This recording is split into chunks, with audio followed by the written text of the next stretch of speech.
కాకరకాయ వేపుని ఒక్కసారి ఇలా ట్రై చేయండి. ఇష్టం లేని వాళ్ళు కూడా ఇష్టంగా తింటారు. అంత టేస్టీగా ఉంటుంది. కాకరకాయని తీసుకొని కడిగిన తర్వాత లైట్‌గా ఇలా పీల్ చేసుకోవాలి.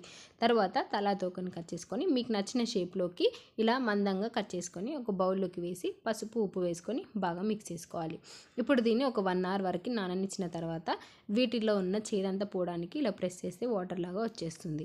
ఇలా చేసుకొని డీప్ ఫ్రై సరిపడా ఆయిల్ తీసుకొని ఆయిల్ బాగా హీట్ అయిన తర్వాత ఆయిల్‌లోకి వేసుకొని ఫ్రై చేసుకోవాలి. 4, 5 నిమిషాల తర్వాత కాకరకాయలు బాగా ఫ్రై అయిపోతాయి. అప్పుడు ఆయిల్లో నుంచి తీసి సెపరేట్ చేసుకోవాలి. ఇప్పుడు అదే ఆయిల్లోకి పల్లీలను వేసుకొని కొద్దిసేపు వేయించుకోవాలి. 4, 5 నిమిషాల తర్వాత ఆయిల్లో నుంచి తీసేసి సెపరేట్ చేసుకోవాలి. ఇప్పుడు అదే ఆయిల్లోకి గుప్పెడు కరివేపాకును కూడా వేసుకొని ఫ్రై చేసుకోవాలి. కరివేపాకు కూడా ఫ్రై అయిన తర్వాత ఆయిల్ నుంచి తీసి ఎక్స్ట్రాగా ఉన్న ఆయిల్ అంతా తీసి కొంచెం ఆయిల్ ఉంచుకొని శనగపప్పు, మినపప్పు వేసి వేయించుకోవాలి.